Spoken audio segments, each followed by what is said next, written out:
So what's up with you, man? How's everything on your end? Everything's going pretty well.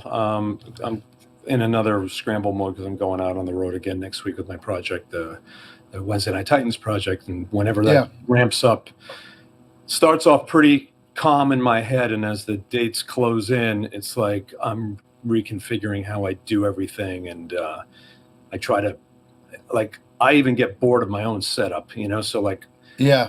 if I can introduce a new piece of gear or a new way of doing something, it makes it more, it's like, that's a form of improvising for me, like if I can just have something in the equipment present itself where it feels like it's not the same instrument as it was the last time I did it. I enjoy Right. that.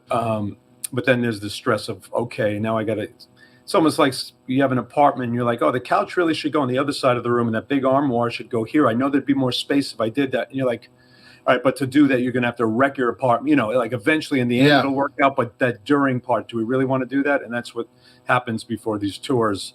I kind of say, hey, I have an idea. Like I've been messing around with a bunch of different trigger interfaces and coming to realize, and maybe someone can come to my rescue here, but coming to realize that I do not believe that a product exists that does what I'm asking it to do. And I'm not asking it Yeah. to do much. Right. But nothing exists. And it's just like, Yeah. wow. I just heard I found a podcast that you did, some drummer, I think he was an LA guy, from 2016, and you were kind of hinting at that exact thing, that you were hoping to find some gear that did what you wanted to do.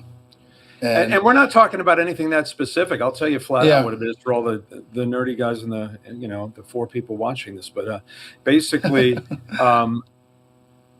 I want every trigger and every pad on. I think I want a pad module. In other words, I want a pad module. I don't want a trigger interface. I've decided. I think I want it like not to name brands, but with the strikeable surfaces, but also that Sure. take trigger ins. Okay. Yeah. And all I want, and maybe I'm not finding the buried page, but it sure doesn't seem like it. I want to be able to set the MIDI channel per pad and per trigger, and it's just a global setting for everything. And there's a reason why I need that.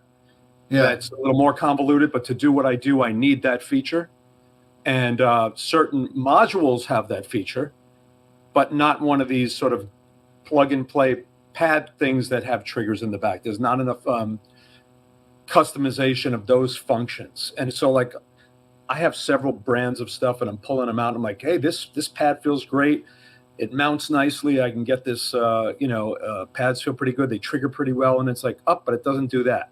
And then my other thing does that, but it has no pads. And the other thing doesn't trigger very well and has no custom. I mean, it's like, how hard could this be? It's 2022. Right. I think the problem with companies is they don't talk to actually the right people who are doing stuff that pushes the envelope enough, because to build a feature like that it's not like saying I want it to make toast for me in the morning. It's just saying it's like probably a couple lines of software code built into these systems that they can implement in 2 seconds. They just never thought that could be needed, Yeah. And I just wish people making products would consult the right people for it. Let's put it that way. Yeah. Well, I hope you can find that as eventually to make your life a little easier. Yeah. Otherwise, I'm jury-rigging stuff. But anyway.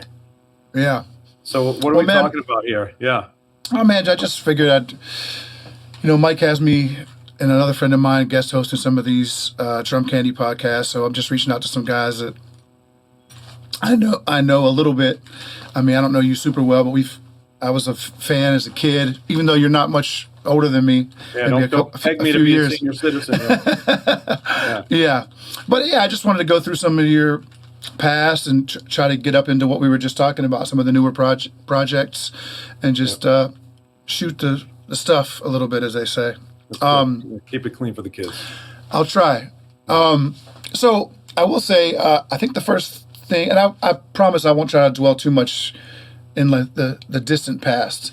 I won't. But I think I first heard you on that Chuck Loeb record. I think it was called Life Colors, like way back when. Was that one of your first kind of, One of the first records I did, for sure. How's the connection right now? Is it sputtering a little bit? Are we good? We're good? No, I feel good. Sure. You feel good? All right. Yeah. That was one of the first. I think I'd done 2 or 3 or 4. Man, yeah, probably a few smaller albums before that. Yeah, I think that was one of the first, at least, ones that was going to get listened to. Let's put it that way. yeah. Do Yeah, you remember how old you were when you did that record?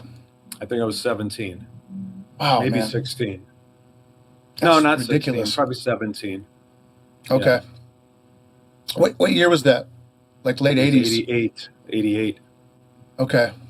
Yeah. So I heard you saying in an interview the same interview I was just talking about. You mentioned to the guy that you talked about seeing Chick's band when the Electric Band was a trio with Weckl, and how that was a big thing for you.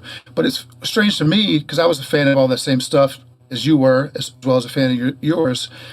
But it's like it seems like if you just heard that in what could that have been, 85 into 86? I mean, 2 or 3 years later, you're playing on a ridiculously high level, as such a young player. I mean, when you first heard the Electric Band live, how was your playing then? Were you playing on a really high level then, or over that next few years did you make a real growth spurt in your playing? Boy, that is a good question. When I saw the Electric Band, I was 14. So, I mean, I don't, these days kids are already with a career by 14, right? But Right. back in our day, there weren't a lot of 14-year-old drummers working professionally. I was working professionally, but I feel like I've made a great growth spurt in the last year and a half right now. If you know what I'm Sure. saying. So it's like, how Yeah. do you measure it? I don't know. I mean, yeah, I could play. I could play at 14 and 15, but Yeah.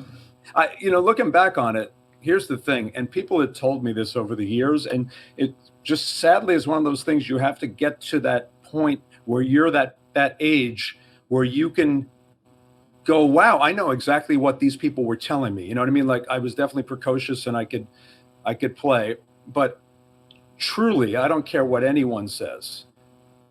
You can't have a certain depth in your playing at a young age. I mean, Right. you can have a certain depth. You can't have the depth you're going to have when you're 20 years beyond that. That's, it's all Sure. relative. I'm saying when people were just like, I want to hear you become you one day and have your own voice and you feel the life experiences in every backbeat. Yeah. I was kind of like thinking to myself, what the hell are you talking about? I'm seasoned. I have that in my playing, and I can Sure. tell you maybe it's easy for me to see it now because I'm looking for that, but everyone who said that was dead on, so like it's hard to hear a young precocious musician, no matter how forward thinking they might be, and there's a ton of them out there.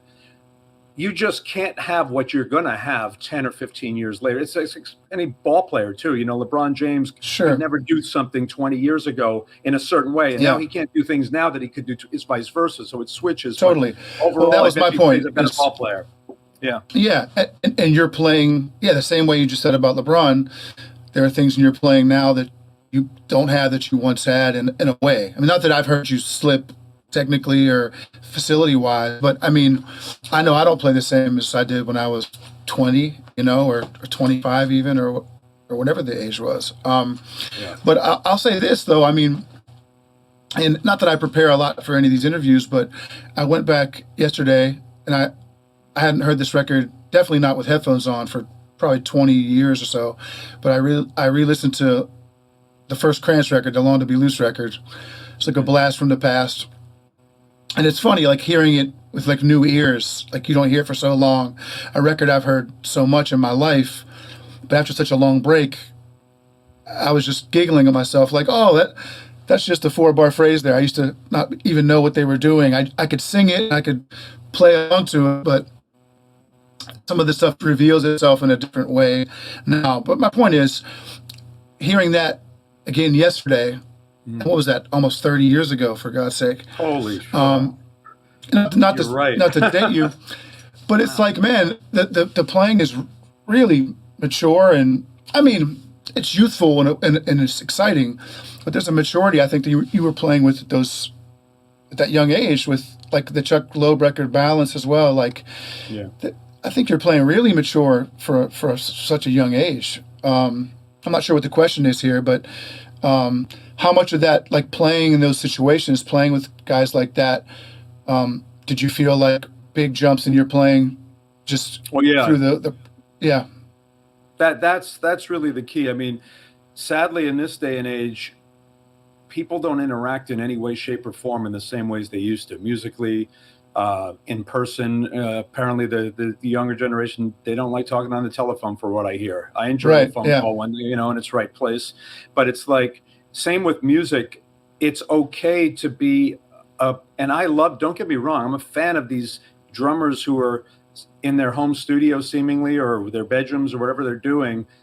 I'm just as inspired by watching and hearing that as I were some of my favorite musicians that you go hear in clubs. But I'm just yeah, making a point that it's not the same way of conducting ourselves anymore. Sure, there's bands that tour and people are playing all the time, but there's a lot of people who might go their whole career, quote unquote, with barely playing with anyone. It's yeah, just right, virtual, or whatever you want to call it. They're playing to tracks, they're giving clinics. They're not really in groups, like really interacting over a course of time with a bunch of people and developing a musical relationship. And I'm not saying right, one's better than the other, but they're certainly different. So for me, I know that I play the way I do because I was with real human beings in a room, and there's something that comes with real interaction, rather than if it's just like a lot of times people do things where they'll lay down a drum part, send it to a bass player. I've done albums like this, for my own stuff. sure, Bass player plays keyboard back in, and there's an art to doing that well too. And I really like the creative process of that. But it's different than when you're really in the moment yeah, playing off of somebody. That doesn't mean even improvise, but just time feel wise. And it's not sure, like sure, playing off of somebody who's taking a solo. Just how does it sit with the time, and how do you push and pull with the other musicians? That's something that happens when you play with other people. And yeah, I think just due to the way the world is, a lot of upcoming musicians don't get the chance to do that as much. And again, I don't think it's better or worse. It's just different. yeah, sure, I agree. Yeah. Do you think I don't know, like when I first kind of met you, a friend of mine's little sister went to a camp that you were teaching at, and Who's that? this girl named Bess Dunlevy. What camp But would she, it have been? I think it might have been a Yamaha thing if they did that, like a Yamaha summer camp, maybe. Okay. This would have been back in those days, and I wrote you a letter just telling you I liked your drumming, and then included a phone number. You eventually called me, and we struck up a little bit of Yeah, I remember just that. a connection, and I came and saw you in Philly with Wayne's band, which was just great to see it in person and not just hear the record. Where am I going with this? But and then I think the next phase of seeing you would have been when I was playing. I had just joined Maynard Ferguson's band in the late '90s, and I ran into you at the NAMM show when you were kind of introducing the remix line for Zildjian. 1997 then, yeah. I think that was '98. 98. Yeah. And so I talked to you, kind of just catching up. What are you doing? You started telling me about all this jungle drum and bass stuff, which I wasn't Oh, yeah. really that familiar with at the time. I was more of a hip hop guy, and so that turned me on to a nice new style of music to look for records when I was touring for a couple of years there with Maynard's band Yeah, as a young absolutely. drummer. So what led you to? I mean, I know what led you to check that music out, but you kind of had this relationship with Tim LaFave Yeah. that you guys played. I guess you had that band Bluth as well, Yes. and did that just kind of change into the Boomish project? Is that eventually you guys just found a new direction and just kind of abandoned one for the other in a way? Yeah, again, an astute observation, and one thing I never even really thought about. Yeah, me and Tim and another great drummer named Pete Davenport were all buddies, and we were of the mindset of, I've always wanted to infuse comedy and music, and boy, as you know, that's never changed with me. So since I started doing Hmm. things that had a comedic undertone, it hasn't stopped. So people who think that I'm doing anything new in that realm need to go back 20, 30 years. I've only been doing that, so it's like, Yeah. maybe I should stop doing that. Maybe that's what I got to do. But me, Tim, and Pete Davenport were good friends, and we were always joking around and hanging out, and we were just, the more we could laugh in a given night, the better. And we decided we're going to make an album that reflects that, Yeah. And so we did that. It was called Bluth. I don't even know if you can find it anymore. I do know that some people are still recently calling me saying they've got it on heavy rotation, and I'm like, okay, Yeah. well, it's a waste of your time. But anyway, yeah.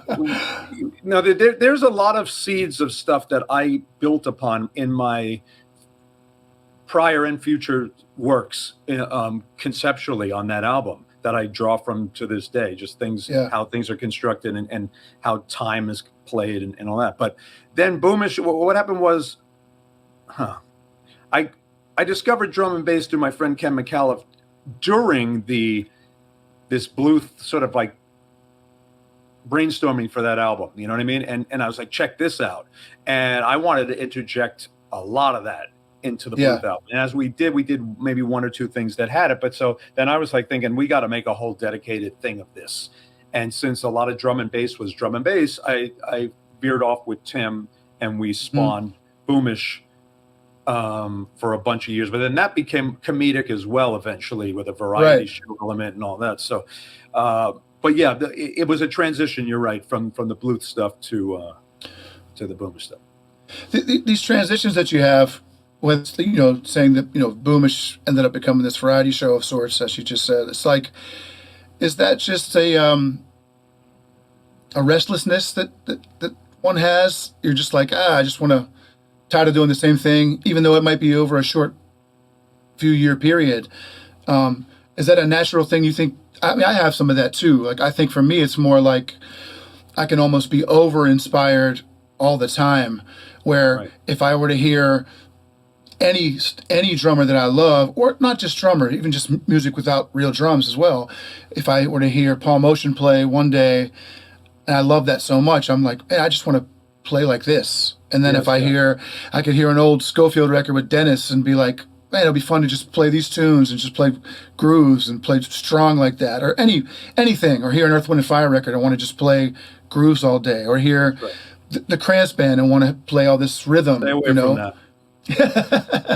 You know what I mean? Just anything. I'm just dropping any style. It could be anything. No, I'm with you. But I mean, for you, is it just you're ready for a change all the time? I think, honestly, it might be a little more subtle than that. It's almost like, I mean, I have an end vision. Yeah. But that end vision is so multi-tiered and multifaceted that I can't get to it all at once. So I have to layer, you know what I mean? So it's like, all right, I'll do stuff where I'm sampling audio. That was like in the 90s. And then I'm like, I want to sample video. Now I want to trigger video. Now I want to trigger video and improvise it. Now I want to trigger and improvise it and then redo it as this. Now I want to involve my love of food with all this. Now I want to bring that back into it's like I've already had those stages, but I couldn't do them all at once. They take a long time to figure out and implement. You know what I mean? Like the project I'm doing now, Wednesday Night Titans, it is, to me, in its infant stages conceptually of what I already know I want it to be. But it's going to take hard work, planning, extra talent that I don't have from outside help, extra resources, financial and otherwise, to get there. But when someone sees it and goes, wow, you're not doing this anymore, you're doing it with that. It's like, no, I always wanted to do that. I just had to get there, So well, I'm thinking steps ahead, When I saw you in Pittsburgh with Donnie, however many years ago that was, 4 years ago or so, I remember just catching up a little with you, and I referenced a moment I heard you on the I'd Hit That podcast. Yeah. And you and the host, I forget his name, you guys were joking about wrestling.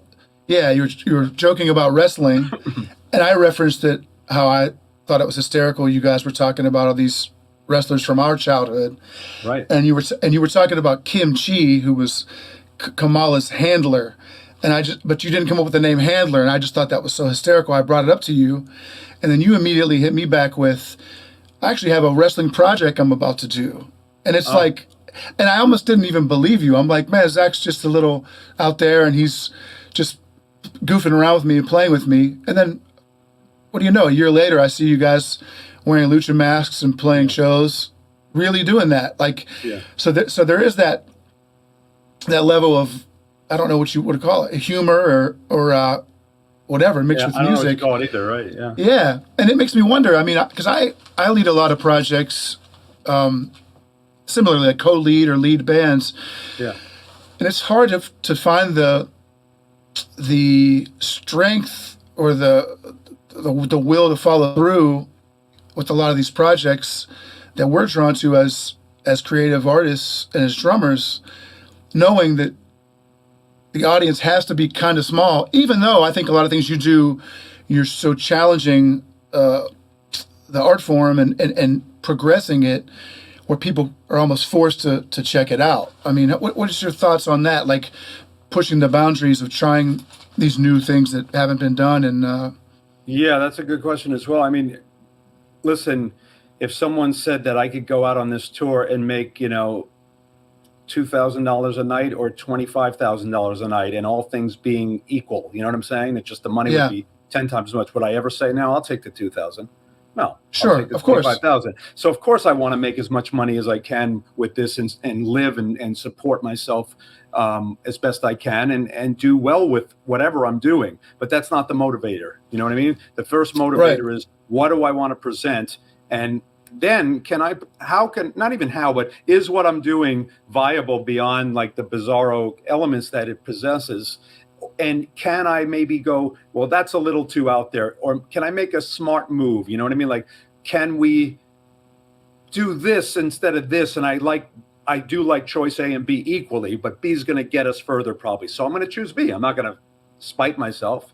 But if A is the choice I want to make, and someone's like, if you do B, you're going to get way more acclaim, but B is not the vision in my head to a certain degree. Like if it's too far away from the vision, then I'm not doing it. I just won't do it. Because I just know how to, it's just, I can't help it. I can't help it. It eats at me so much to not be true to myself on every level. It really is destroying me from the inside out. So I have no choice.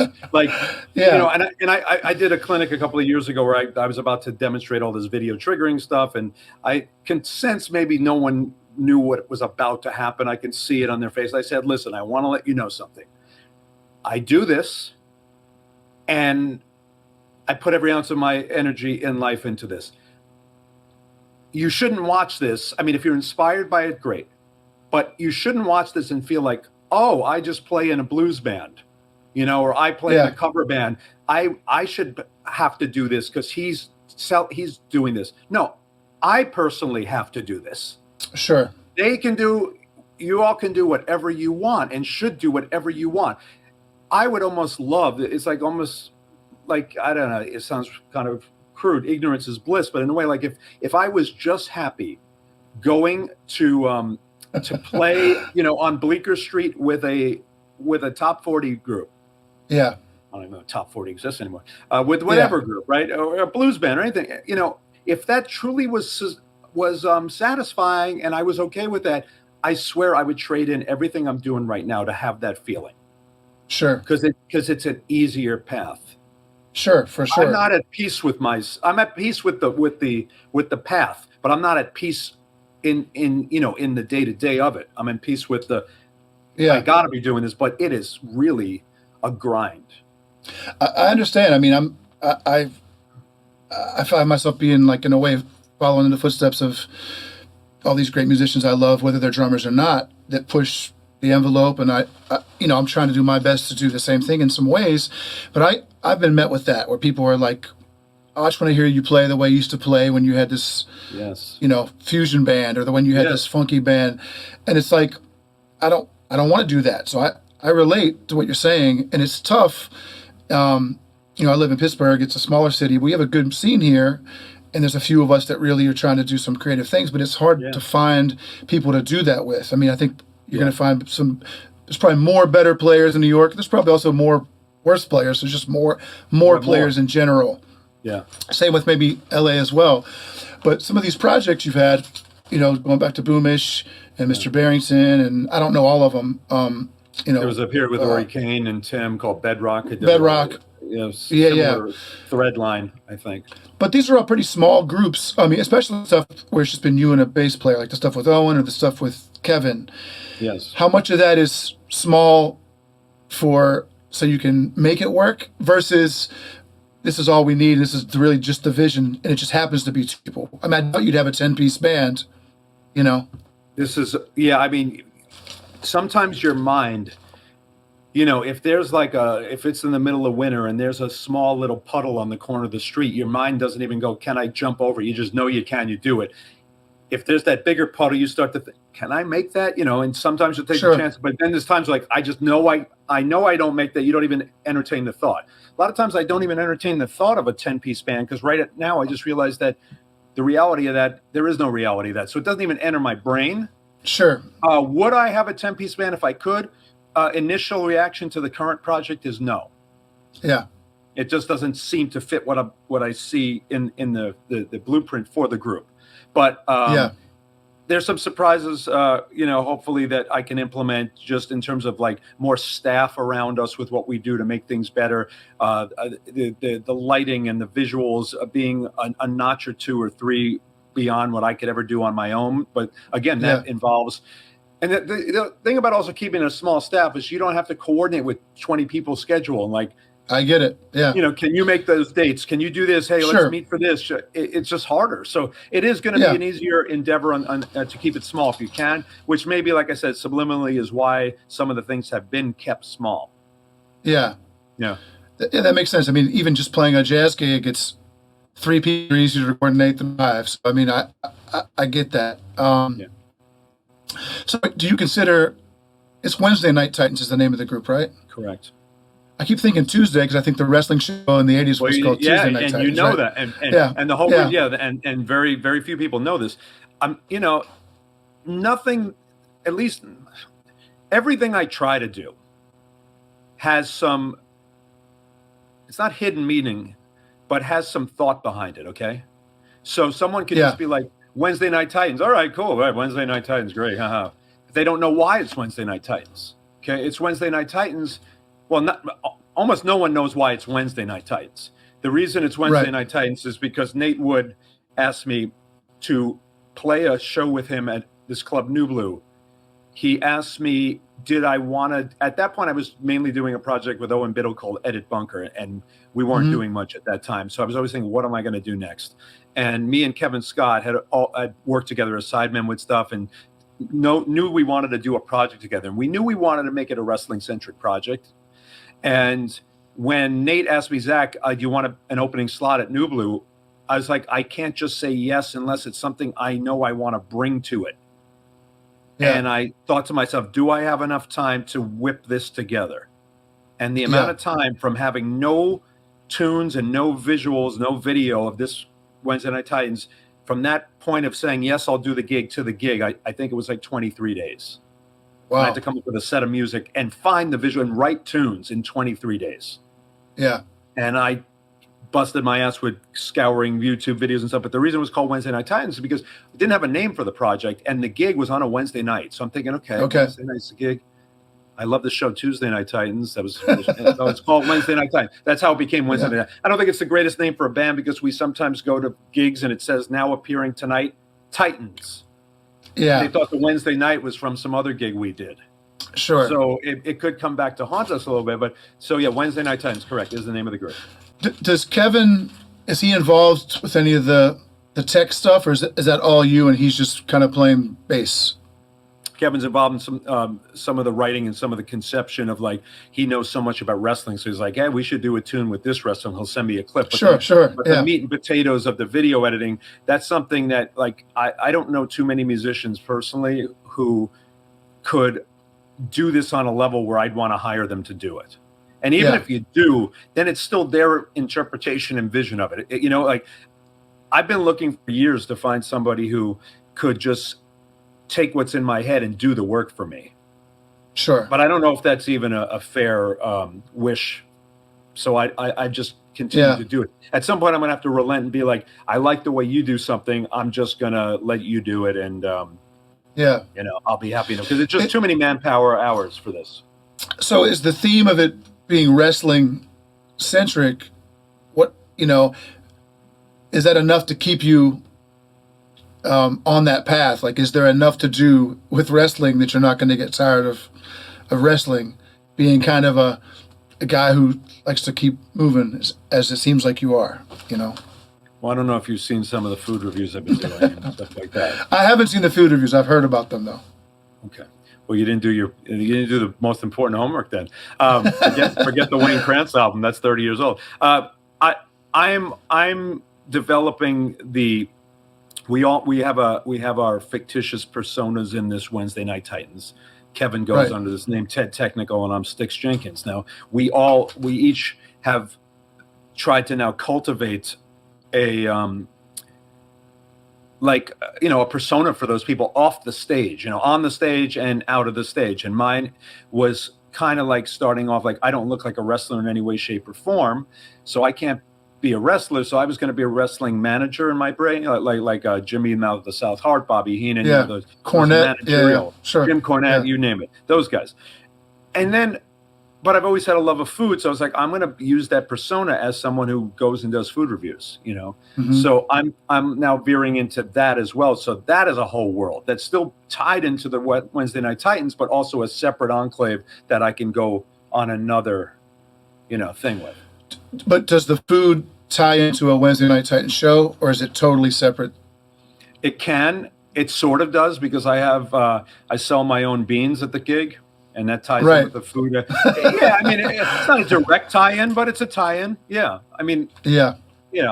We don't try to be too precious about, it's got to make sense on that level there. But back to the point of everything is trying to be, it's not just mindless. When we do something, there's some thought behind, can we make this make more sense? Can this have a deeper tie-in, a deeper meaning?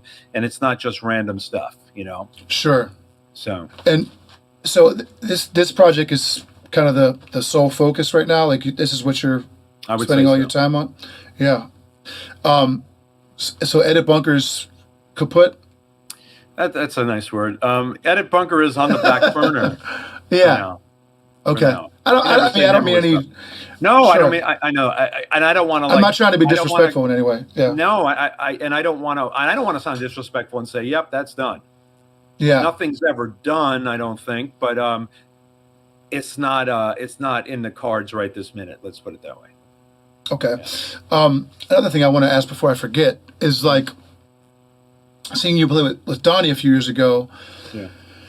It was almost odd seeing you just play the drums in a way, because I got so accustomed to seeing you doing all this stuff, incorporating the electronics and the visuals and the sampling and whatever you want to call it. How do you feel about just going out and playing, being the drummer? Do you still enjoy that in the same way you always did?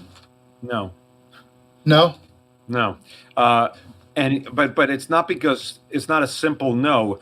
The no comes from the fact that I'm very frustrated that I can't give the same amount of attention to my instrument, the drums.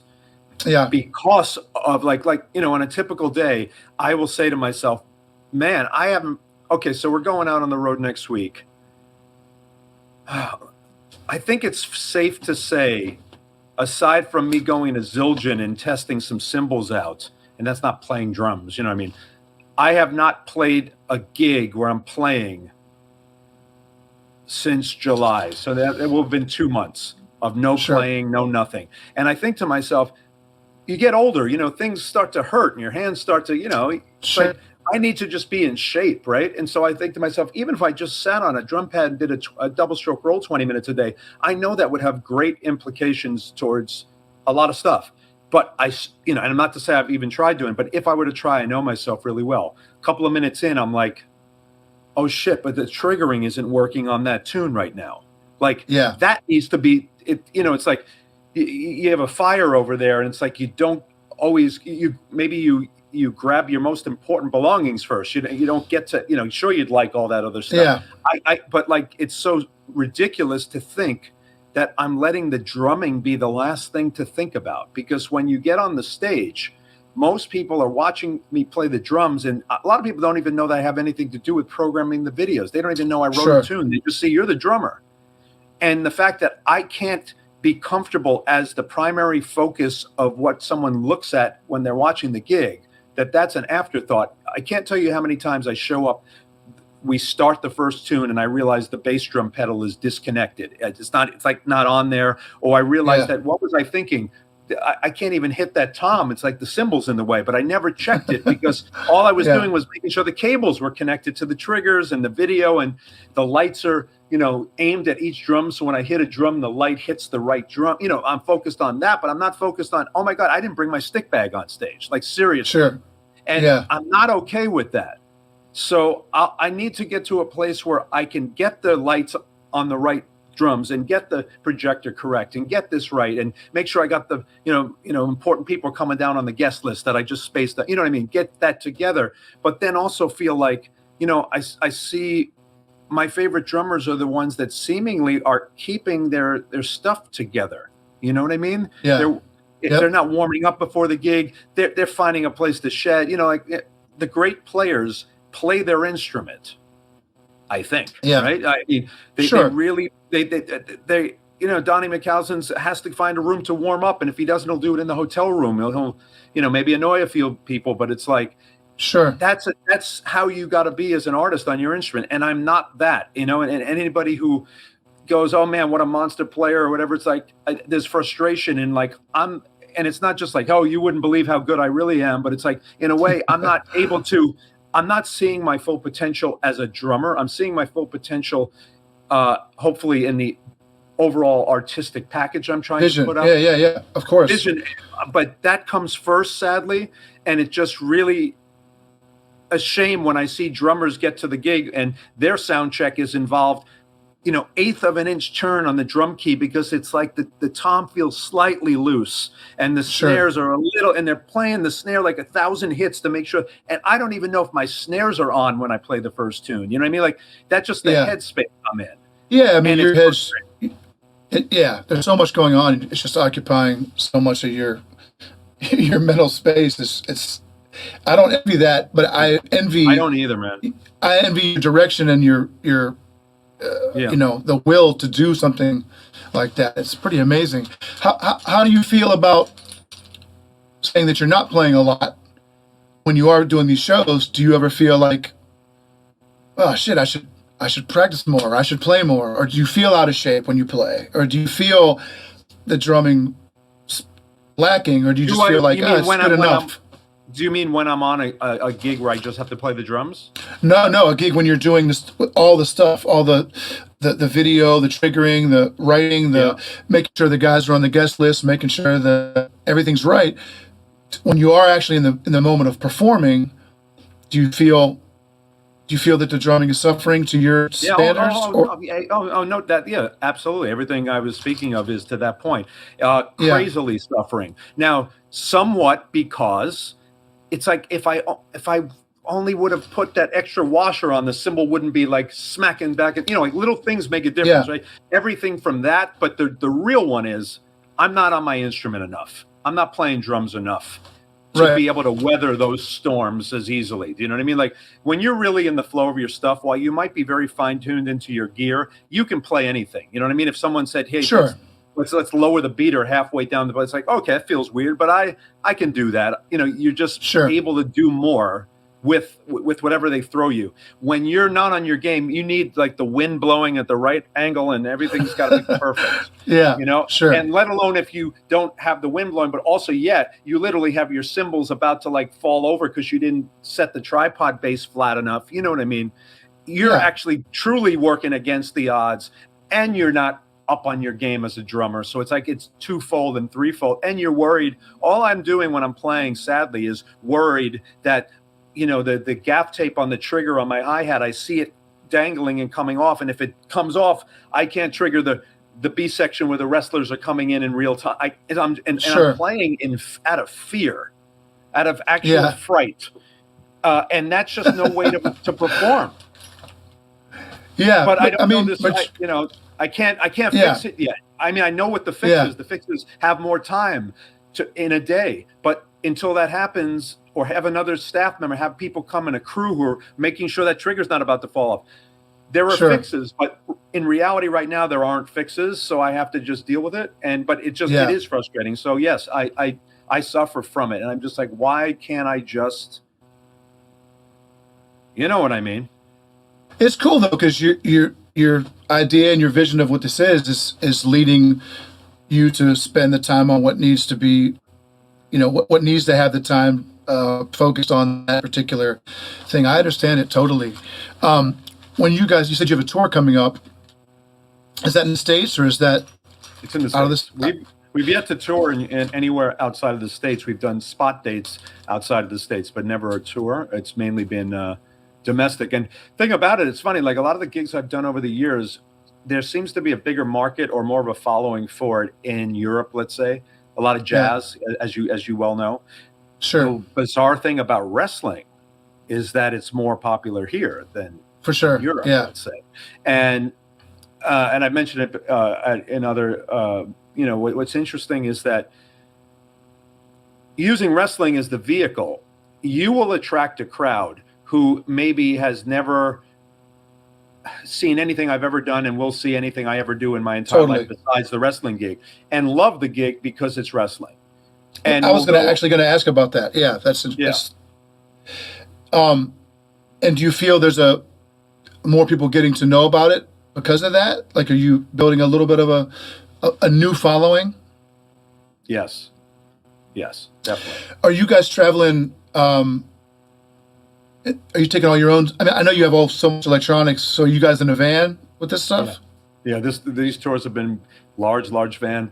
I bring drums, drum cymbals, triggers. I mean, I think, the percentage of gigs in my entire life outside of New York that I brought my own drums, the percentage would have to be under 1% in my life. Yeah.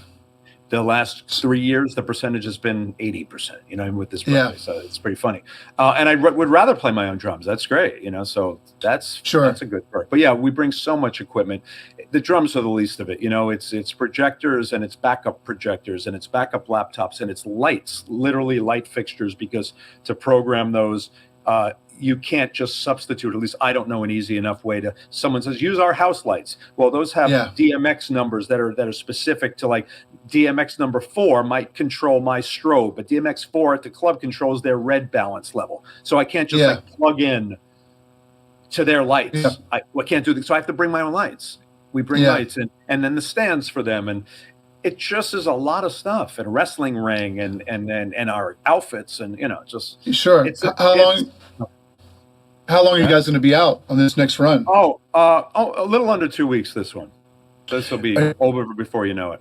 What section of the country are you going to be in? Or are you all over the place? If we're getting close to Pittsburgh. Let me think. Oh, the closest to Pittsburgh is Cleveland. Oh, okay. Which is what, a couple hours? Yeah, two and a half. Send me a text if you think of it. Just tell me when that's going to be. We're touring with a group called Sungazer, who is amazing, and it's a very good pairing, double bill, and I think the whole show will be pretty good. Cleveland is Beachland Ballroom or something. Okay, it's one of the venues there. I'll definitely send you a text. I think it's I don't know, the 14th or so of September, maybe. Okay, are the shows still relatively short? Like, I mean, are you guys doing 45 or an hour? Or are they getting long? Oh, well, because we are the opener, we're going to be playing 45 to 50, but we normally do an hour and a half. We have 2 hours. Oh, really? We have a 2 hour show now if we need. Wow, that's incredible. Yeah, it's 2 hours. I had no idea. Yeah, and what's kind of interesting is now we're at the point of, we used to have the problem of how do we make it longer. Now it's like we have to make this shorter, and it's like, oh, we got to lose that tune and that one and that one. It's like, I guess we do, so we're I mean, definitely we're playing enough of the stuff we want to play, but there's stuff we have to leave out that we wish we didn't, just because of the time constraint. Yeah. I had no idea you guys could do an hour and a half, 2 hours. That sounds like a lot of work went into that. Yeah, and I mean, all of it, obviously. Right, but sensory overload for the audience too. Like, I really do have a very sensitive perspective, and I'm probably on too much to the extreme, because I get bored. No matter, I can hear the greatest thing I've ever heard in my life, but I want to leave after 40 minutes. I just do. I mean, and it's Yeah. not that it's, I've had enough of it. It's like, same with food. You give me the best hamburger I've ever eaten. Maybe I can eat a second one. Can I eat a third, Yeah. fourth, and fifth? Yeah, no way. No. Yeah. And not only that, if they're like, oh, but you haven't tried the best blueberry cobbler ever. I'm like, but I have no room for it. Sure. Sure. So it's not like I don't want to hear the other group's music beyond. No, I just have no room for it. You know what I mean? I'm full of it. I've gotten. I totally agree. I mean, there's been a few groups I've seen where mostly some avant-garde kind of groups will come through town, or I'll go see them in another city, and they'll play 35 minutes and leave, and I'm like, man, I drove 2 hours to see the show. Like, all you have is 35 minutes. Well, I understand it on some level, but I get asked to do all these gigs all the time, and these club owners or people at the venue want us to do a third set, and I'm like, man, do you really think anybody needs a third set? Like, the second set might even be too long. I feel like yeah, I agree with you. It's too much is a bad thing for sure. I think so. Honestly, I think people get hit with a bigger impact if you leave them wanting more to some degree, like I totally agree. Yeah. And it doesn't have to be to an extreme, but I'm saying I'd rather go 10 minutes less than 10 minutes over. I'd rather not go 30 minutes less than 10 minutes over, but you know what I mean? Sure. I'd rather keep it a little short. I'd definitely rather go 15 minutes less than 40 over, yeah, I agree. Do that, and they keep playing, and you're just like, I loved it when I walked in here, but I just want to leave, but I don't want to be rude by leaving because, you get the wrong impression, but I really wish you would stop, not because it's phenomenal the whole way out, but I'm full, you know what I mean? I'm full. I agree. Yeah. And people just, and you're not getting the best out of the musicians in some level anyway. If I play too much, it's like, I've kind of said it all, or you've heard. Well, right. You're just out of new stuff, No, that's right. I agree. And it's just like, you gotta realize that there hopefully will be a next time to do it again for them. Now, if you get 20 minutes on stage as the opening act, I'm going to be like, can you give us 30? Come on. I can't do this in 20 minutes. Yeah. So, but yeah, I think you know what I mean. So I don't want to keep you too long, man. I appreciate you doing this. I have a few more questions. Hopefully I remember them all. I have a few in my head. So, nobody's buying. You can sell vinyl sometimes. It's hard to sell a CD anymore. With the Wednesday Night Titans, do you guys have a bunch of cool merch you guys are doing with that band? Yeah, we have merchandise. Now the thing is, a lot of people over the years have said, "When's the record? When's the this?" And my initial reaction is, this is, to me, an experience. It's not. It is music, totally, of course, but it's not just music. And I want it to be something you come and see. It's not like you just take home the record. Now, that said, Kevin and I have thought for a while, like, if we were to do a record, what would it be? And we have absolute guidelines in our head to how to make that work. And so, it will satisfy those who want the album. But it's not just like, to me, it diminishes what we're going for. To be like, oh yeah, we have an album. It's just like, it's not throwaway. It has to be in its place, but it has to support the whole product and the vision. You don't go to see Blue Man Group and say, I really want the album. Although they did make a DVD and stuff, but you know what I mean. And you might like the music when you're there and stuff. They did an electro tour that I thought was very cool. But like, you would understand why they might not put out an album, even though it was music. So totally. And not doing an album also sets the stage for like, oh well, then this is a different sort of project if they're not making an album. Sure. I mean, I've seen some stuff live where I've thought the same thing, like, and not to make it all drum related, but even seeing like Josh Dion's band where he's singing and playing some keyboards and playing drums. It's like, when I saw that band, I just thought, like, this is really to see live. If I hear the recording, I don't know that he's doing all this stuff at once, or Nate Wood's 4 project. If you just hear the recording, it's like, man, you're missing out on what's really happening. And I thought about that.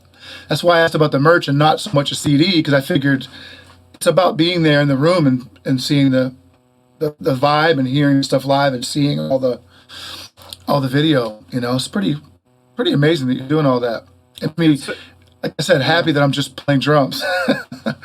Yeah, I mean, like I although said, that's probably boring to you, No, it's not that it's boring. It's just that, like, if I can't get to the vision, then that drumming is always going to make me antsy. Like I said, like even when I'm saying I should practice a little bit, the vision needs to be fulfilled first for me, and then I'll get Yeah, around to the drumming after that, if that makes sense. You know what I mean? sure. I love drumming, and I love watching drummers play, and I love the fact that they're committed to, not that all drummers just focus on. We all have things we focus on musically and life in general. It's not like you're just devoting your whole Yeah, life to the drum, but more so than I am right now. And I can recognize that in people. And I just wish, like, when I say I don't have the time, it's more like I don't have the time because I have to do the other stuff that I need to do for this right. project, So I can't Sure. just sit there and unadulteratedly just get comfortable on the drums, although I want to, and I need to, but I Yeah. can't right now to the level I want to do it. Um, yeah, I totally get it. Um, Not to get too drum nerdy on you, No, go for it. but do you ever pick up a stick traditional grip anymore? Does that do. ever happen? You do? I do. And it's as you probably know as well, it's unconscious sometimes. It's just like, oh, the stick ended up traditional in my head. I didn't go, now I'm going to do, it's automatic. And it's definitely for me, as much as Bill Stewart and a lot of jazz drummers can play match grip phenomenally, Sure. I don't play a lot of straight ahead anymore, or never really thought I played a lot of it even when I did. Yeah. But whenever I try to simulate what that might be on some level, just can't do it match grip. It doesn't. It just. Yeah. It feels like I'm on another instrument at that point. Like that's Sure. I cannot do it. Now, as far as because I used to play a lot with traditional grip. Yeah, that's why I was asking. Yeah. Again, it's not a conscious decision. It's just like I just don't see it. You know what I mean? It just doesn't come to me to do it. Is it a volume thing in some ways? No. It's just a visceral feel thing in my. Yeah. And I used to go back and forth in the day where I would ask guys like, they're like, oh yeah, when you play traditional grip, you seem to play a bit more behind the beat. And when you play Yeah. match grip, you're a little, and I was like, really? And, maybe if you listened, it's a case of glass half full or half empty at this point, which one Sure. is it? But I might revisit that again, meaning like which way. I was certain that I was playing better in some ways with traditional grip. Yeah. I mean, I think the music I was hearing you a long time ago when you were playing traditional, again, not to get too geeky, you were just playing drums, and there's so much going on with what you're doing now outside of just the drumming. And even seeing you with Donnie's band when you were just playing drums, I was shocked at how loud the band had gotten. It was cool. I don't mean that in a bad way.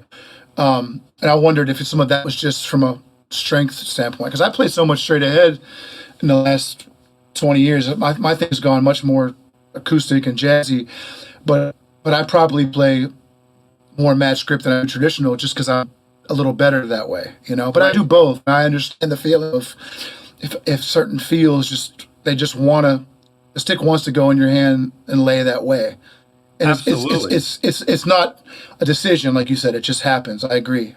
It just happens. And the thing is, like, I think there's a trend, at least in a lot of the styles. I mean, I don't even know what you call fusion drumming anymore. It's evolved into neo soul / a lot of different things. I don't think anyone refers to this stuff as fusion anymore. It's like, Right, what do you call a group like Knee Body? What do you call a group like Snarky Puppy? I don't know what you title it genre-wise anymore, right? But Yeah. it's interesting that I think, by and large, drummers hit a lot lighter than I think they used to back in the day. The touch is lighter, even for Yeah. quote unquote electronic or heavier genres of music. Of course you're going to see some guys who are just beating the hell out of the drums, but Yeah. a lot of guys that I love their sound and touch, it's a very light, quiet, not quiet, but lighter, right? Not as like Sure. broad strokes and big motions, and it's more economical Yeah. of motion.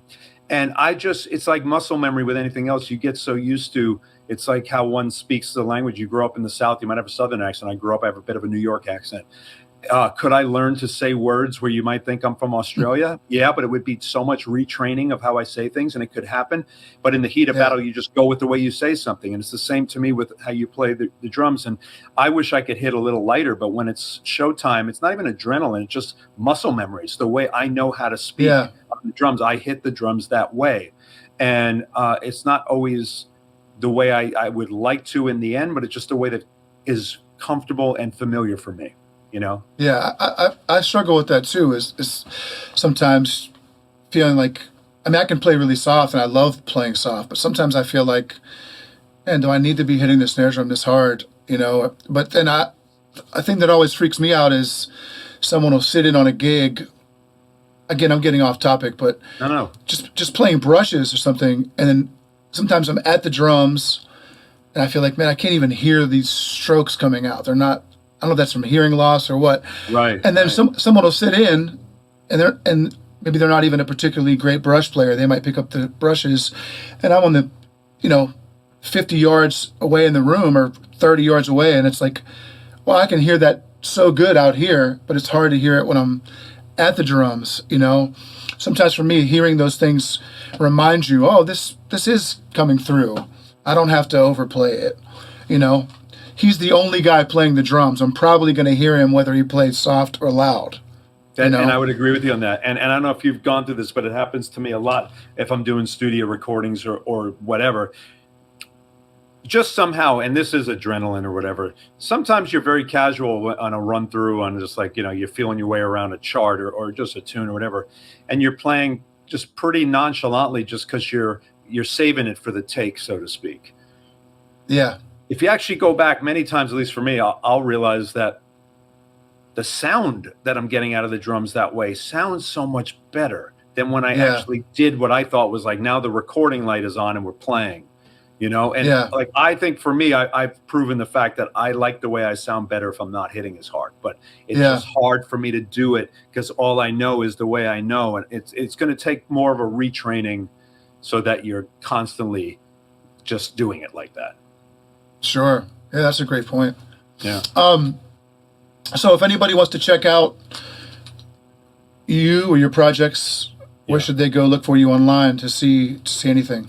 Yeah, I mean, obviously there's YouTube and all that stuff, but but purposely certain things seem to be scattered, in one place or another, depending on what it is for people, right? But I think for me, like as far as like the projects and all the different projects I try to that I want to present, they'll just be on my Instagram page, like a post. Okay.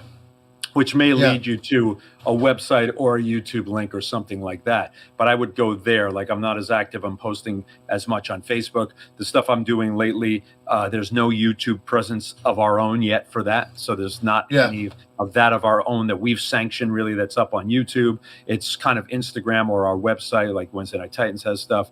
But I mean, that might change in the future. But yeah, if someone was like, what would I like you to see? Like you may get a kick out of the older videos maybe, and there's a ton of stuff, I guess, from yesteryear on YouTube. But the stuff I want people to see of what I'm doing lately is the stuff I'm going to advertise on Instagram. Doesn't mean that you might not, you might prefer something I did with some artists 20 years ago on YouTube, some scatter video, and that could be your favorite. But to be quite honest, it's not my favorite, or it's not my favorite right now. So I don't want to present that right now. So the things that I would say are indicative of where my head's at, I'm going to be posting on my page on Instagram. Yeah. Okay. Wonderful. Well, I hope I can come make the Cleveland show. If I'm not working, me too, man. I'll make the trek. One more little thing. I just thought of this when you were talking about maybe what someone else's favorite thing of yours isn't your favorite thing. And I heard you talk about this on another interview where you were talking about, I think you were referencing at that point you had done some more gigs with Wayne a few years ago, and you said like people tend to come up to me and say they like my old playing or stuff from the old Zach or whatever that is. Yeah. And I get that too. People want to hear me play the way I played in this band 20 years ago. Yeah. But then at the same time, and I'm not trying to call you on like some BS, I'm just curious your thought is like, I remember hearing you say, not to bring it back to Dave Weckl, but you have a particular nostalgic love for this early period of Dave Weckl. So I think even guys like you and I have our favorite periods of people. And it's tough because we keep growing as artists and changing, and we want people to love our new stuff as well as our old stuff. I'm not sure if there's a question here. No, but that But do you know what I observation mean? is spot on. I know absolutely what you mean, and I've thought about this a lot too. You're not calling BS. You're just saying what I'm not liking of somebody is a hypocritical statement, because I feel the same about some of my artists. I would say the same. Yeah, I'm not saying it's hypocritical. It's just an odd place to be. It is hypocritical. Yeah. I'll say it. But the thing is, Yeah. like but then my brain goes to, but I can prove to those drummers that they were better then. That's where my mania goes. I can explain to them why I like them more, and they might go, "Wow, you have a point." And people can explain why they like the Wayne Krantz stuff more, but then I can counteract and say I can play just like that. Of course, to be loose, only a better version of it. And I believe you. You would like it better. You'd be like, he's playing just like that, only it's in better time and tastier and a better feel. And that's what I don't like about that era. And here's the thing. When that album was done, people gave Wayne Krantz blank stares every time he played it for somebody. And when we did gigs, they were like, what is this? We don't know what to make of this. And so then we were blank stares. Now that's become like, oh, it's the Wayne Krantz album. Now it's become normal. And groups have built their groups off of the way that trio interacted. I know people have told me that a lot. So like now that's an accepted form of interaction. So when Wayne's going on his tour in a couple of months, they've already sold out the venues because it's now an accepted and bona fide, credible way of playing. But it wasn't when we did it. So like for me is for you to go, oh, I love when you were doing the grain. What I call bullshit on is you didn't love it when I was doing it. Yeah. You didn't even know what it was. Yeah. Or you weren't even alive. So that's why I go, keep that in mind.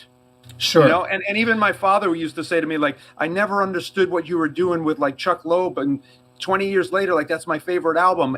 But then he would say to me, but the stuff that Mr. Barrington, I can't even listen to. I don't even call that music. And my dad's a musician. He was a piano player. Yeah. So even somebody who's a musician, your own father said it took him 20 years to understand how good the Chuck Loeb stuff was. Sure. And I'm just like, Dad, I knew it the minute I did it. And, and I'm moving on to something else. And now you think that isn't something. And sadly, he's not going to live. He didn't live forever. He might have been 120 by the time he got around to going, okay, I see that Mr. Barrington's pretty good, Yeah. So that's just the point I'm making, Joe. Yeah. But I mean, and again, like, I think it makes sense for me or any of us to have a period of someone's playing or their output that we like to, like, there's a certain era of, I like the way Vinny played better on On Holes Were Secrets than maybe I like the newest thing I've heard. And that doesn't mean he doesn't still play great. Or there's a certain era of, I like young 4-piece Kit Tony better than big yellow Kit Tony. Or I like, I like DeJohnette better a little later in life than super young. It's like it can go a different direction. Some guys become less physical when I like it, or some guys have a more physical approach when you're young, and I like that with certain players. I think it's natural. I think your playing is, from what I've heard, is every bit as strong as it's ever been, and I hope people will check out the old and the new, just because I think it's really valid playing and art. Well, thank you. I mean, and I just want to get to the point whereby if I can, again, it all has to fit into, can I stomach it conceptually? But if I can stomach something conceptually that harkens back to the old days of how I used to play and find it meaningful for me to play that way, I would like to, because I think there's a lot of people who prefer that way of my playing, or think that I'm not able to play like that. Sure. Instead of a choice to be made that I don't choose to play like that for a reason. And if I can work it in and make some of these, fans that used to like what I did, happy again, then I'm not trying to cause them to not like what I'm doing. I'm just trying to do what I want to be doing. And if they like it, great. If not, I can't help that. But if it somehow gets them as well, then I've done something better there. So we'll see. Yeah. Well, I appreciate you talking to me and doing the Drum Candy podcast. And likewise, man. Hope to see you soon, man. And keep up all the good work, man. You've been a huge influence over the years, and I definitely appreciate you, man. Well, I appreciate it, and thank you for asking me to do this, man. Of course, man. Hope to see you soon, buddy. Yeah, likewise. Thank you, Zach. You bet. Yeah. Bye-bye. Take care. Bye-bye.